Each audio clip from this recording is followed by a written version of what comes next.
E aí, gente, tudo bem? Hoje vamos entrar na nossa aula de filosofia, né? Seguindo o nosso esquema de rodízio, uma semana filosofia e a outra sociologia. Na aula de filosofia passada, nós apresentamos duas escolas filosóficas, o racionalismo e o empirismo.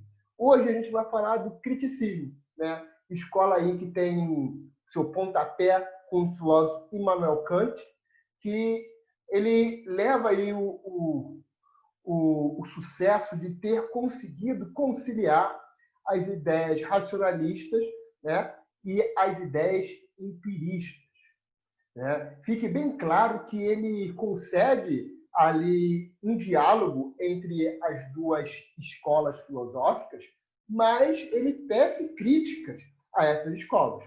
Tudo bem? Hoje a gente vai falar sobre o criticismo, sobre a filosofia kantiana e o seu paralelo ali com a Revolução Copernicana do Renascimento da Revolução Científica, que a gente vai estudar em História nas próximas aulas. Tudo bem? Vamos lá, gente.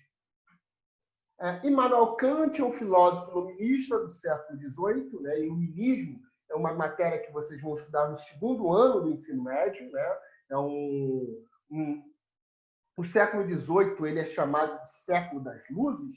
O iluminismo vai ser uma corrente filosófica, política e econômica que vai sepultar o chamado antigo regime, né, o absolutismo, a concentração de poderes na figura do monarca, a intervenção do Estado na economia, né, o mercantilismo, né, a balança comercial favorável. Né? Na verdade, o iluminismo vai ser a consolidação das ideias burguesas.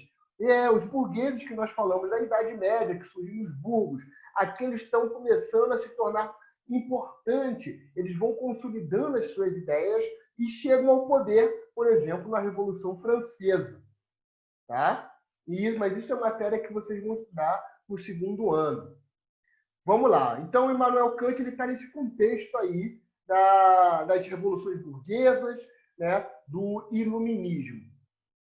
Conciliou as diferenças entre o racionalismo e o empirismo. O racionalismo, que fala lá em René Descartes, das ideias inatas, da razão, enquanto o empirismo lá de David Hume e de John Locke, que fala sobre que toda experiência, todo conhecimento ele é vindo de uma experiência.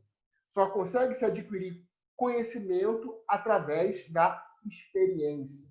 Né? São escolas filosóficas que pensam de maneira muito distinta. Por exemplo, o empirista ele nega as chamadas ideias inatas.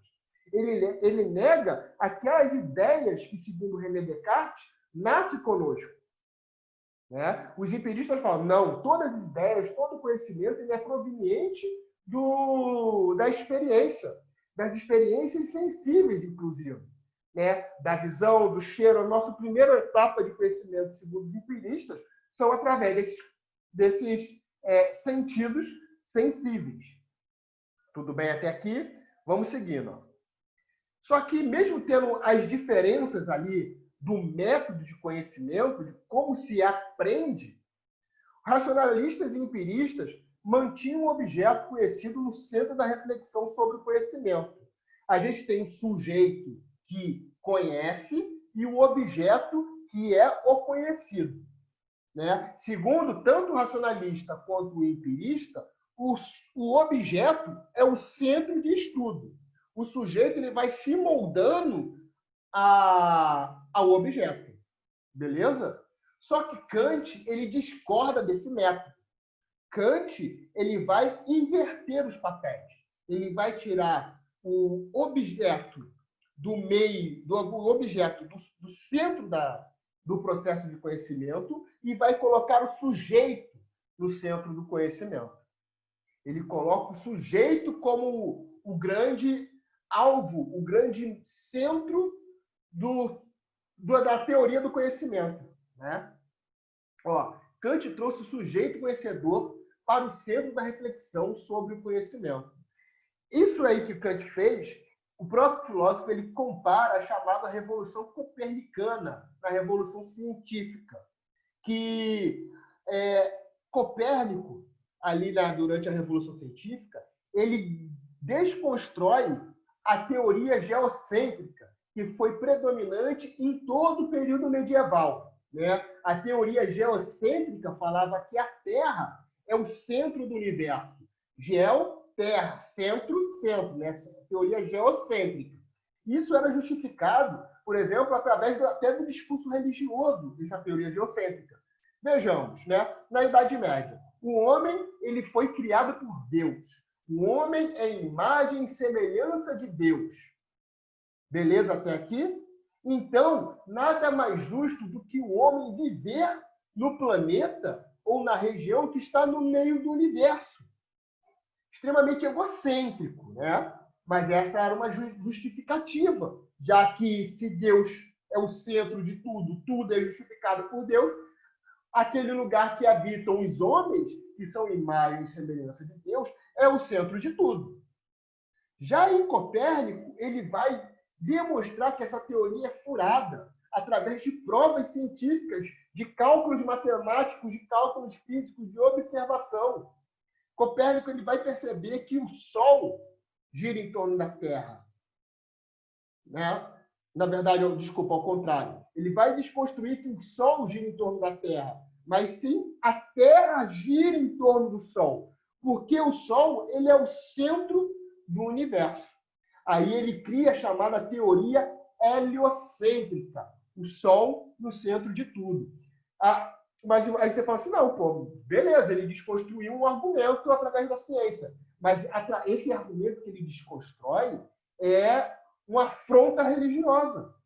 Ele está desconstruindo a justificativa teocêntrica para tudo. A gente vai ver que no Renascimento o antropocentrismo está em voga. O homem está no centro das coisas. E Kant transfere isso para a filosofia, se apoiando na teoria heliocêntrica. Né? A teoria heliocêntrica vai ser aí, mais uma vez, comprovada, por exemplo, por Galileu Galilei, que vai ser inquirido pela Inquisição. Inclusive, ele vai ter que mentir para a Inquisição, né? Para ele se manter vivo. Ele vai ter que negar o seu conhecimento para se manter vivo. Beleza? Então, essa reflexão aí que Kant faz de trazer o sujeito para o centro do estudo filosófico, em vez de deixar o objeto, é comparável a essa revolução copernicana. Certo? Vamos seguir. Ó. O filósofo afirma que não era possível conhecer as coisas em si, apenas fenômenos, ou seja, as coisas tais como aparecem para nós. A gente tem fenômenos, imagem das como as coisas são percebidas por nós. Com isso, Kant ele bem que fala que o conhecimento ele se dá pelo meio do racionalismo e também pelo meio do empirismo. Né? A gente tem o contato, mas alguém precisa organizar esse conhecimento adquirido. Então, ele fala, ó, a experiência ela vai gerar um conhecimento, mas a razão é que organiza esse conhecimento. Então, ele está o quê? Associando as duas teorias filosóficas. No pensamento kantiano, as noções de espaço, causa e de efeito são estruturas próprias da razão, além de outras como qualidade, modo e relação. Essas estruturas modam a realidade que o indivíduo conhece. Ou seja, essas estruturas próprias da razão modam a realidade que nós conhecemos e que nós percebemos através do mundo sensível, através da experiência. Apesar de ignorar como são as coisas em si, a razão pode identificar o modo como serão percebidas por qualquer pessoa. Com essas ideias, Kant inaugura o criticismo, uma reflexão profunda sobre os limites e a possibilidade da razão. Tranquilo? Então, Kant ele cria aí o criticismo, que é basicamente uma fusão do racionalismo e do empirismo, mas sem abandonar as críticas à escola racionalista e à escola empirista. Olha lá, criticismo se opõe ao racionalismo, pois este afirma que o conhecimento que estão além da experiência são possíveis. Né? Kant fala, não, a gente tem a experiência e a razão arruma esse conhecimento na nossa mente. Empirismo, pois este restringe a capacidade de conhecer apenas ao campo da experiência. Não, um está associado ao outro segundo o pensamento kantiano. Beleza? Gente, caraca, ela saiu cortada. Na apostila de vocês tem essa imagem aqui. Pronto. Desculpa aí a pausa que eu tive que arrumar a imagem, né? Na apostila de vocês tem essa imagem que trabalha alguns conceitos de Kant, né? E são exemplos muito bons. Vamos lá. Primeiro quadradinho aí, primeiro balão. Os objetos externos, também chamados de coisas em si, ou noumenon, são principalmente acessíveis à mente humana, porque estamos condicionados a percebê-los de acordo com a estrutura que constitui a nossa mente. A moça aqui, ela está vendo uma pirâmide, né? Uma forma piramidal, e ela consegue observar na sua mente uma pirâmide. As estruturas inatas, chamadas por Kant de categorias a priori, né? Kant ele trabalha duas categorias, na verdade, três categorias, mas nós só vamos trabalhar duas por enquanto, né? O conhecimento a priori. O que é algo a priori? É algo que vem antes de conhecer. Os racionalistas vão chamar isso de estruturas inatas, aquelas ideias que já nascem com a gente. Kant chama de ideias a priori, antes do conhecimento. Beleza? Antes da experiência. Nos permite a cognição, ou seja, o conhecimento, ou seja, a representação dos objetos externos à nossa mente, embora nos condicione a conhecê-los de acordo com os limites estabelecidos pelas estruturas. Né? Então, a categoria das ideias do conhecimento a priori são aqueles conhecimentos que nós temos antes da experiência. A representação do objeto externo é resultante da interação da experiência com as categorias a priori, né?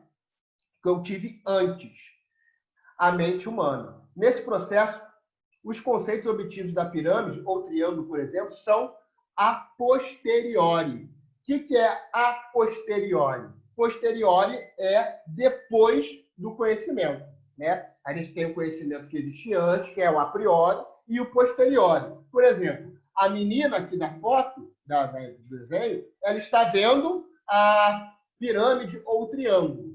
Ela tem o conhecimento prévio do que é essa figura geométrica. E aí sim ela consegue estabelecer uma imagem de uma pirâmide do Egito, porque ela teve conhecimento posteriori, depois dela ver aquela figura geométrica. Beleza? Isso aí é dois termos que o Kant vai usar, a priori e posteriori. E depois a gente vai ver, em outra aula, a fusão desses dois termos. O a priori e posteriori. Beleza? É o apriorismo. Né? A gente vai ver depois. Meus amigos, por hoje é só. Espero que vocês tenham gostado, né? A leitura, hoje eu vou pedir para vocês a leitura da página 21 a 24 e a resolução dos exercícios da página 25 a 28, tudo bem? Não esqueçam de mandar lá para o meu e-mail, com nome, turma, tudo direitinho, beleza? Tchau, tchau, gente. Se cuidem e até a próxima.